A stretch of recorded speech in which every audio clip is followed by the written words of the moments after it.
Welcome all. Welcome to Move Study. This is the video for class 8 ICSE syllabus region physics. हम already reason ICSE physics का chapter 8 discuss कर रहे हैं electricity. इसके already 3 video हम upload कर चुके हैं। अगर आपने वो वीडियोस ना देखे हो तो पहले उन वीडियोस को देख लें। उसका लिंक आपको डिस्क्रिप्शन बॉक्स में भी मिल जाएगा और ऊपर आई बटन पे आप क्लिक करेंगे तो वहाँ से भी उस प्लेलिस्ट पे पहुँच जाएंगे। तो हम डिस्कस कर चुके थे कॉमनली यूज टर्म्स क्या क्या होते हैं, इलेक्ट्रिकल एनर्जी, इलेक्ट्रिकल पावर और household consumption of electrical energy. Check point 1 discuss किया था हमने, सप्लाई ऑफ इलेक्ट्रिसिटी, सब इसके बारे में पूरा डिस्कशन हो गया था। Plug, socket, fuse, miniature, breaker, earthing और क्या क्या हजार्ड्स होते हैं, उन हजार्ड्स के बारे में भी डिस्कशन कर चुके थे। चेक पॉइंट 2 तक हमने ऑलरेडी पूरा डिस्कस कर लिया है। हमने 3 वीडियोज़ की अपलोड करी हैं। अगर आपने ना देखी हो तो पहले आप जाके देख सकते हैं वो वीडियो। और अगर आप हमारे चैनल पर नए हो तो पहले हमारे चैनल को सब्सक्राइब कर लें, बेल नोटिफिकेशंस को ऑन कर लें जिससे कोई भी वीडियोज़ आपकी मिस ना हो। आज हम स्टैटिक इलेक्ट्रिसिटी से स्टार्ट करेंगे। पहले चेक पॉइंट 2 में 4 क्वेश्चन आपके दिए हुए हैं, फिल इन द ब्लैंक। इसको डिस्कस कर लेते हैं। In domestic electric circuit the current is supplied from the electric mains through. Current कौन सा वायर लेके जाता है, मैंने इससे पहले वीडियो में बताया था, लाइव वायर है जो करंट को लेके जाता है, इसीलिए उसको लाइव वायर कहते हैं। Electric fuse is use as in an electric circuit. Basically electric fuse को हम सर्किट ब्रेकर की तरह यूज़ करते हैं, वो सर्किट को ब्रेक करता है, तो आप इसको सर्किट ब्रेकर भी कह सकते हैं।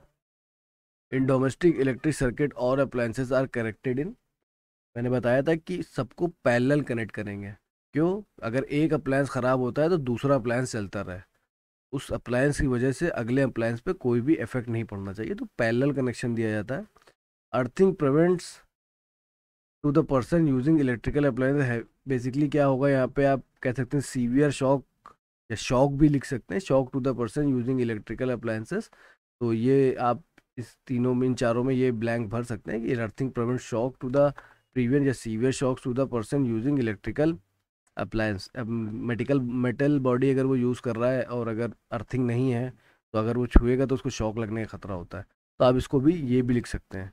तो ये भी सही है और मैं आपके कमेंट्स भी देख लूँगा। आपने इस पर हो सकता है कमेंट किया हो, मैंने देखा ना हो, मैं भी देख के वो भी देख लेता हूँ आपने क्या कमेंट किया है। आज हम करते हैं स्टैटिक इलेक्ट्रिसिटी की बात। स्टैटिक इलेक्ट्रिसिटी क्या होती है उसके बारे में पढ़ेंगे। So far we have learn about current electricity in which is due to the charge in the motion. अभी तक आपने जो पढ़ा था उसको कहते थे हम लोग करंट इलेक्ट्रिसिटी, और वो हम क्यों होती थी, वो इस वजह से होती थी क्योंकि जो चार्ज होता था जब वो मोशन करता था तो उसकी वजह से आपको इलेक्ट्रिसिटी प्रोड्यूस होती थी, उसी को हम करंट इलेक्ट्रिसिटी बोलते थे। However object can be charge where charges are static and not in the motion. अब क्या हम पढ़ने जा रहे हैं, अब हम स्टैटिक इलेक्ट्रिसिटी पढ़ने जा रहे हैं। स्टैटिक का मतलब होता है रुका हुआ। तो अब चार्ज बॉडी को हम चार्ज भी कर सकते हैं बिना किसी मोशन के। This is known as static electricity, और इसी को हम लोग कहते हैं स्टैटिक इलेक्ट्रिसिटी, जिसमें कोई मोशन नहीं हो रहा है, किसी भी चार्ज का कोई मोशन नहीं हो रहा, फिर भी इलेक्ट्रिसिटी प्रोड्यूस हो रही है। As an example, when a glass rod is rub with a silk fibre, it acquires the property of attracting the small bit of paper. क्या होता है कि अगर आपके पास कोई शीशे का ग्लास है, अगर आपने उसको सिल्क के कपड़े से या सिल्क के फाइबर से रब किया तो उसके अंदर एक प्रॉपर्टी आ जाती है, अगर उसके पास आप पेपर के छोटे छोटे टुकड़े लेके जाएंगे तो वो उसको अट्रैक्ट करने लगेगा। तो ये क्यों अट्रैक्ट कर रहा है? क्योंकि उसके अंदर चार्ज आ गया है, तो इसलिए वो पेपर के टुकड़ों को अट्रैक्ट कर रहा है। Similarly ebonite rod when rub with the flannel wool also show the property of attracting small bits of paper and straw. अब क्या होता है, अगर इसी तरह आपके पास एबोनाइट का रॉड है, अगर आप उसको अगर रब करते हैं फ्लैनल से या वूल से, ऊन है आपके पास, अगर उससे रब करते हैं तो क्या होता है, वो भी क्या करता है, छोटे छोटे कागज़ के टुकड़ों को अपनी तरफ अटैक करने लगता है। Object which on rubbing with some other object acquires the property of attracting tanning object are said to be electrified object और चार्ज ऑब्जेक्ट। अब क्या होता है, वो ऑब्जेक्ट जिनको आप रब करते हैं फिर उनके अंदर कोई प्रॉपर्टी आ जाती है कि वो किसी और ऑब्जेक्ट को अपनी तरफ अट्रैक्ट करने लगे, तो उनको बोलते हैं इलेक्ट्रीफाइड ऑब्जेक्ट और चार्ज ऑब्जेक्ट। यानी जो रॉड है, जिस रॉड को आपने ऊन ऊन के ऊपर रब करा, फिर पेपर की तरफ ले गया, उसने पेपर को अट्रैक्ट करने लगा, तो जो रॉड है वो क्या हो गया, वो आपका इलेक्ट्रीफाइड ऑब्जेक्ट कहलाता है, या उसको चार्ज ऑब्जेक्ट कहलाते हैं क्योंकि उसके अंदर अब चार्ज पार्टिकल आ गए। The charge develop on the glass rod on rubbing with its silk ebonite rod one is at rest. अब क्या होता है, जो चार्ज डेवलप होता है आपका किस कौन से रॉड में, जो ग्लास रॉड आपके हाथ में है या एबेनॉइड रॉड है जो आप रगड़ रहे हैं, तो उसके अंदर जो चार्ज होता है वो हमेशा रेस्ट पे रहता है, इसीलिए उस चार्ज को हम लोग क्या कहते हैं, स्टैटिक चार्ज कहते हैं। और इसकी वजह से जो इलेक्ट्रिसिटी डेवलप हो रही है उसको हम क्या बोल रहे हैं, स्टैटिक इलेक्ट्रिसिटी। तो स्टैटिक का मतलब ही यही है कि कोई मोशन नहीं हो रहा है और वो चार्ज पार्टिकल रुका हुआ है अपनी जगह पे, और फिर भी आपको इलेक्ट्रिसिटी की फीलिंग आ रही है। Charge and अनचार्ज bodies charging by friction. Charge body क्या होती है और अनचार्ज बॉडी क्या होती है, इसके बारे में पढ़ लेते हैं। A body possessing electric charge is called charge body and a body having no electric charge is called uncharge body. अगर कोई बॉडी है जिसके अंदर चार्ज है तो उसको हम लोग बोलेंगे चार्ज बॉडी होती है, और जिसके अंदर कोई भी इलेक्ट्रिक चार्ज नहीं है तो उसको क्या बोलते हैं हम लोग, अनचार्ज बॉडी होती है। Ordinary bodies are uncharge. जो ऑर्डिनरी बॉडीज होती हैं वो बेसिकली अनचार्ज होती हैं, उसके अंदर कोई चार्ज पार्टिकल नहीं होता। when a body made up of material like glass, ebonite, amber, plastic, rubber, etc. is rubbed with the material like silk, wool, fur or flannel, it get charge और electrify। अगर कोई ऐसी body है जो glass की बनी है, ebonite की बनी है, प्लास्टिक की बनी है, रबर की बनी है, अगर उसको हम रब करते हैं किसी सिल्क से, ऊन से, फर यानी खाल वगैरह जो होती है उससे रब करते हैं, तो क्या होता है कि उसके अंदर चार्ज आ जाता है, तो वो एक इलेक्ट्रिफाइड बॉडी बन जाती है। अ charge body can attract small bits of paper, straw and dry leaves. Charge body क्या करती है, छोटे छोटे कागज के टुकड़ों को अपनी तरफ अट्रैक्ट कर सकती है, पत्तियां जो सूखी पत्तियां हैं उनको भी अट्रैक्ट कर सकती है, स्ट्रॉ वगैरह को अपनी तरफ अट्रैक्ट कर सकती है। As charge is produce on a rubbing and during rubbing some work is done against the friction. The process of electrification is called charging by friction. To understand this perform the following activity. अब क्या हो रहा है, charge कैसे पैदा हो रहा है, रब करा जा रहा है तो रब करने से चार्ज पैदा हो रहा है, तो ये जो प्रोसेस है ये क्या हो रहा है, ये फ्रिक्शन की वजह से ही काम हो रहा है। Some work is against the friction and the process of electrification is called as charging by friction. अब हम रब कर रहे हैं तो क्या हो रहा है, फ्रिक्शन पैदा हो रहा है उसके अंदर, तो ये प्रोसेस का आपका क्या है, फ्रिक्शन का प्रोसेस है। तो आप फ्रिक्शन के अगेंस्ट काम कर रहे हैं, तो इस इलेक्ट्रिफिकेशन को बोलते हैं चार्जिंग बाय फ्रिक्शन। फ्रिक्शन की वजह से ये चार्जिंग हो रही है।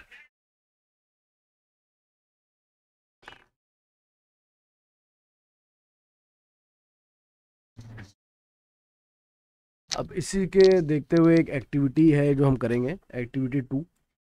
एक्टिविटी टू में क्या है, aim to show the electrification by rubbing. Main aim इसका क्या है कि हमको ये शो करना है कि रब करने से इलेक्ट्रिफिकेशन होता है।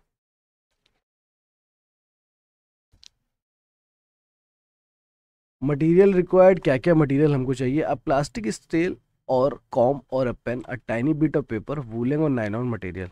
एक स्केल चाहिए या आपको कंघा चाहिए, वूलन या नायलॉन का मटेरियल आपके पास हो उससे भी काम चल जाएगा। प्रोसीजर क्या है, टेक अ प्लास्टिक स्केल और अ कॉम और a pen and rub it against your dry hair. अब करना क्या है आपको, पेन लिए, स्केल लिए और अपने बालों पे रगड़िए, सूखे बालों पे उसको रगड़िए, रब करना चालू कर दिया। If the hair are not dry you may rub against any woolen or nylon material. अगर आपके बाल सूखे नहीं हैं तो आप जो आपके पास वुलन का मटेरियल है या नायलॉन का मटेरियल है उस पर रगड़ना चालू कर दिए। Now bring it near small bit of paper, what do you observe. अब उसको कागज़ के छोटे छोटे टुकड़े जो आपके पास हैं उसके पास लेके आइए और देखिए आप उसको क्या ऑब्जर्व करते हैं। आप उसको करके देखिए घर में, स्केल लिएगा और अपने बाल पे रगड़िएगा, उसके बाद छोटे छोटे कागज़ के टुकड़ों की तरफ ले जाइएगा और देखिएगा क्या होता है। The paper bits fly and stick to the plastic scale, why. क्यों, आप देखेंगे कि जो पेपर बिट होते हैं वो उड़ के चिपक जाएंगे आपके स्केल पे, क्यों चिपक रहे हैं। On rubbing the scale has acquire some charge due to which strike the bit of paper. अब क्या है, जब आपने स्केल को रगड़ा अपने सर पे तो उसने कुछ चार्ज अपने अंदर ले लिया, जब उसके ऊपर कोई चार्ज आ गया तो वो क्या कर रहा है, पेपर को अट्रैक्ट कर रहा है। एक और एक्टिविटी देखते हैं, एक और एक्टिविटी क्या है, activity three. I hope so activity two समझ में आई होगी, बहुत आसान थी है। दूसरी एक्टिविटी है to show that a charge develop on both the bodies when run regularly each other. अब क्या शो करना है कि चार्ज दोनों बॉडी पे अट्रैक्ट करता है जब आप उन दोनों को रगड़ेंगे। इसके लिए क्या मटेरियल चाहिए, एन ऑर्डिनरी ग्लास रॉड, आपको एक ग्लास रॉड चाहिए। अब piece of silk and small bit of paper, एक ग्लास रॉड चाहिए, पीस ऑफ सिल्क चाहिए, देख सकते होंगे ये ग्लास रॉड है, सिल्क का कपड़ा चाहिए आपको, और पीसेस ऑफ पेपर, इतनी चीज़ें चाहिए। Take an ordinary glass rod and a piece of silk cloth. Bring them near the small bit of paper. Neither glass rod nor silk rod attract the bit of paper. अब क्या करिए आप, glass rod लिए, silk लिए और उनको paper की तरफ ले जाइए, तो ना ग्लास रॉड पेपर को अपनी तरफ अट्रैक्ट करेगा, ना सिल्क अपनी तरफ पेपर को अट्रैक्ट करेगा। Now rub the glass rod vigorously with silk. अब क्या करिए कि ग्लास रॉड को सिल्क से रगड़ना चालू कर दिए। जब रगड़ चुके हैं, आप रब कर चुके हैं, उसके बाद क्या करिए, hold the glass rod near the small bit of paper. अब पेपर की तरफ रॉड को लेके जाइए। The paper bits jump and stick to the glass rod. अब क्या होगा, जो पेपर बिट है वो तुरंत जाके ग्लास रॉड से चिपकना चालू कर देंगे। Again rub the glass rod with the silk cloth and then bring the silk cloth near the bit of paper. अब क्या करिए, ग्लास रॉड को दोबारा रगड़िए, किससे, सिल्क क्लॉथ से। अब क्या करिए, सिल्क क्लॉथ को पेपर के पास ले जाइए, अब रॉड को ना ले जाइए, अब क्लॉथ को ले जाइए। The bit of paper are attracted toward the cloth too. अब क्या होगा, जो बिट ऑफ पेपर है वो उस पर भी चिपकने लगेंगे, किस पे, कपड़े पे। जो आपके पास सिल्क का कपड़ा है, सिल्क का क्लॉथ आपने लिया, अब उस पर भी चिपकने लगेगा। तो ऑब्जर्वेशन इससे क्या मिलती है अपने को ऑब्जर्वेशन ये मिलती है, it means the charge are produce on the both as well as the silk and the cloth when rub together. जो चार्ज होता है वो दोनों पे होता है। अगर आपने रॉड को कपड़े से रब करा तो ऐसा नहीं कि खाली रॉड के ऊपर चार्ज आएगा, चार्ज किसके ऊपर आ रहा है, कपड़े के ऊपर भी आ रहा है, तो दोनों के ऊपर चार्ज होता है। इस एक्टिविटी से हमको ये पता चलता है चार्ज जो अक्वायर होता है वो दोनों चीज़ों पे होता है, रॉड पे भी हो रहा है और सिल्क के कपड़े पे हो रहा है। अब बात करते हैं हम तो इलेक्ट्रिक चार्जेस की। इलेक्ट्रिक चार्जेस क्या है, from a series of simple experiment one find that there are two and only two types of electric charges. अब क्या हुआ, इन दोनों एक्सपेरिमेंट से हमको ये पता चल रहा है कि दो तरह के चार्ज होते हैं हमारे पास, और सिर्फ दो ही तरह के चार्ज होते हैं। Benjamin Franklin named two types of charges as the positive charge and the negative charge. तो बेंजामिन फ्रैंकलिन एक साइंटिस्ट थे, उन्हीं ने इसको नाम दिया पॉजिटिव चार्ज और negative charge. According to him, charge acquired by a glass rod when rub with the silk cloth is positively charge. वो कहते थे कि जब आपने ग्लास रॉड को रब करा सिल्क से, तो जो ग्लास रॉड के अंदर चार्ज आता है वो कौन सा चार्ज होता है, वो होता है पॉजिटिव चार्ज, को बोलते हैं positive charge. Charge acquired by the ebonite rod when rub with the wool और फ्लैनेल इज नेगेटिव चार्ज। अब अगर एबेनाइट रॉड है आपके पास और उसको आपने रब करा किससे, वूल से, तो जो उसके अंदर चार्ज आता है वो क्या होता है, नेगेटिव चार्ज होता है। ग्लास रॉड के अंदर चार्ज आ रहा है वो पॉजिटिव होता है, और एबेनॉइड रॉड को अगर आपने ऊन या फ्लैनेल से करा है रब, तो क्या होता है, नेगेटिव चार्ज पैदा होता है। Here the nomenclature of the positive and the negative charge is purely arbitrary. Positive and the negative charge are just the symbol and they have no relationship mathematical operation, addition or subtraction. अब क्या होता है, positive negative charge खाली कहने के लिए positive और negative होते हैं, वो जो उनके साइन होते हैं उससे उनके एडिशन या सब्सट्रैक्शन से कोई लेना देना नहीं होता, कोई रिलेशन नहीं होता उनका। चाहे पॉजिटिव चार्ज हो चाहे नेगेटिव चार्ज हो, अगर हम लोग उसको जोड़ रहे हैं या घटा रहे हैं तो ये माइनस प्लस का कुछ भी इफेक्ट नहीं पड़ता है जब उसको एडिशन या सब्सट्रैक्शन करते हैं। ये सिर्फ नॉमेनक्लेचर के लिए कहा जाता है उनको, पॉजिटिव चार्ज और negative charge. However we will still continue to follow the nomenclature followed by the Franklin for the positive charge and the negative charge. तो ये सिर्फ हम लोग नॉमेनक्लेचर के लिए ही इसको फॉलो करते हैं कि ये पॉजिटिव चार्ज है, ये नेगेटिव चार्ज है। चार्ज की वैल्यू पे कोई फर्क नहीं पड़ेगा, या चाहे वो नेगेटिव चार्ज हो चाहे वो पॉजिटिव चार्ज हो, या अगर उसका एडिशन करना हो या उसका आपको सब्सट्रैक्शन करना हो, तो मैथमेटिकल रिलेशन पे कोई असर नहीं पड़ता, चाहे वो पॉजिटिव हो चाहे वो नेगेटिव हो। बस ये कहने की बात होती है, हम लोग उसको पॉजिटिव कहते हैं और इसको नेगेटिव कहते हैं।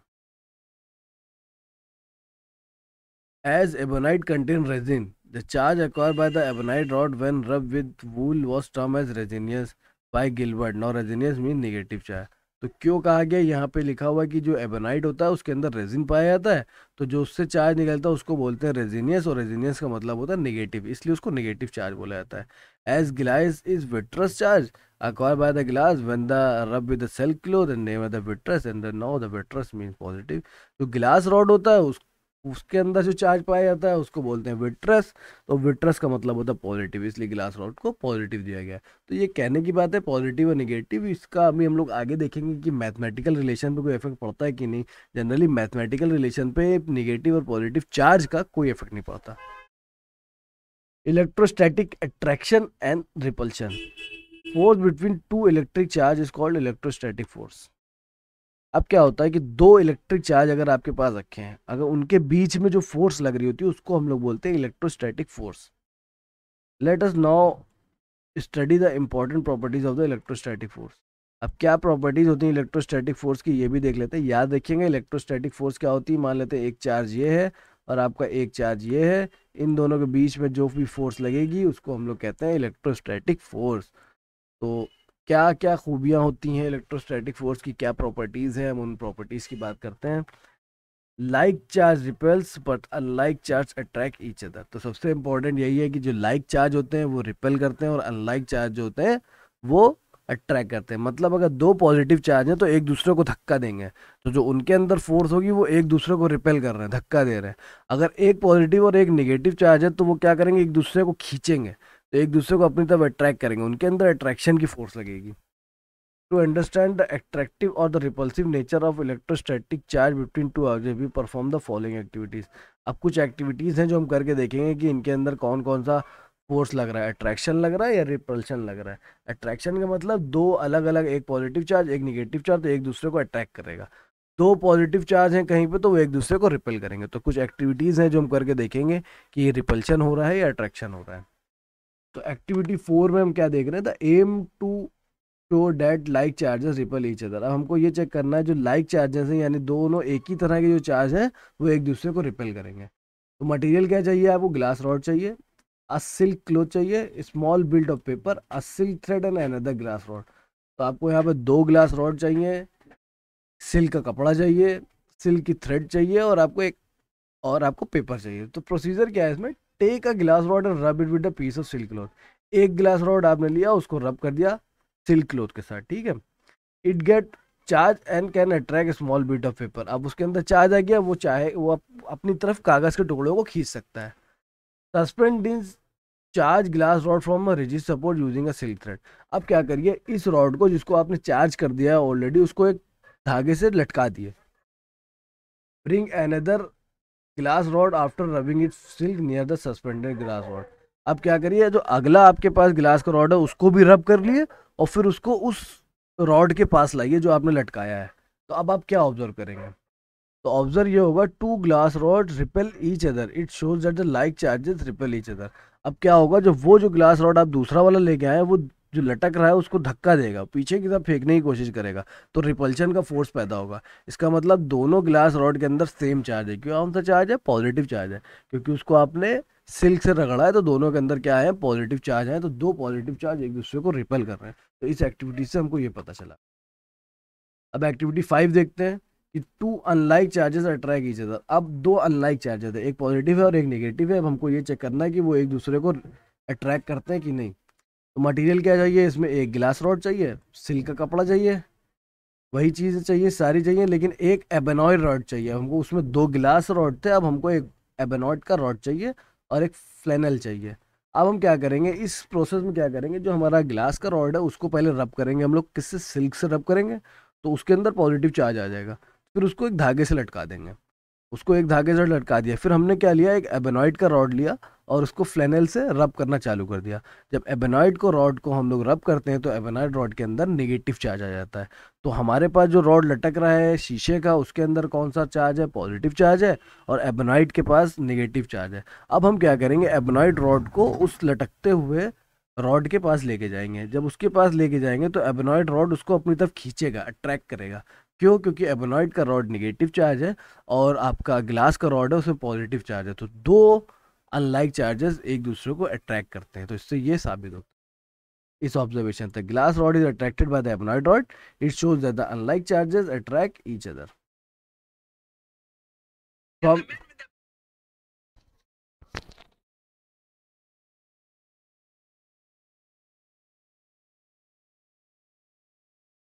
From the above activity, it can be concluded that the electric charges are of two type। अब इस दोनों एक्टिविटीज हमको क्या पता चलता है कि इलेक्ट्रिक चार्ज दो तरह के होते हैं, डेट इज एक पॉजिटिव होता है और एक नेगेटिव होता है। Two bodies repel each other if they have like charges either positive और नेगेटिव। इससे ये पता चलता है दो बॉडीज एक दूसरे को रिपेल करती हैं अगर उनके अंदर लाइक चार्जेस हो, भले ही दोनों पॉजिटिव चार्ज हो, भले ही दोनों नेगेटिव चार्ज हो। Two bodies attract each other if they have unlike charges, और दो बॉडीज एक दूसरे को अट्रैक्ट करती हैं अगर उनके अंदर अनलाइक चार्जेस मतलब अलग अलग चार्जेस है, या तो एक के अंदर पॉजिटिव चार्ज होगा या एक के अंदर नेगेटिव चार्ज होगा। अगर किसी बॉडी के अंदर पॉजिटिव चार्ज है और अगली बॉडी के अंदर नेगेटिव चार्ज है तो वो एक दूसरे को अट्रैक्ट करेंगे।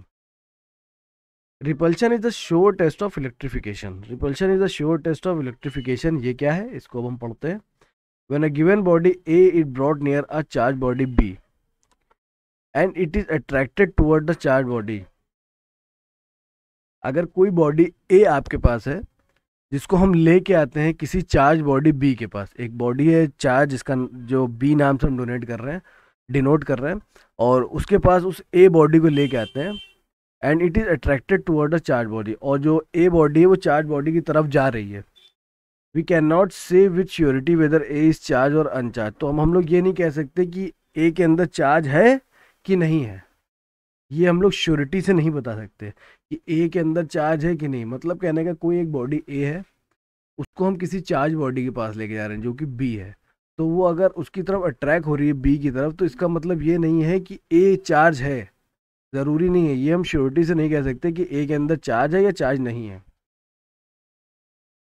It is because body A will be attracted by the charge body be either one A is an opposite charge or अनचार्ज।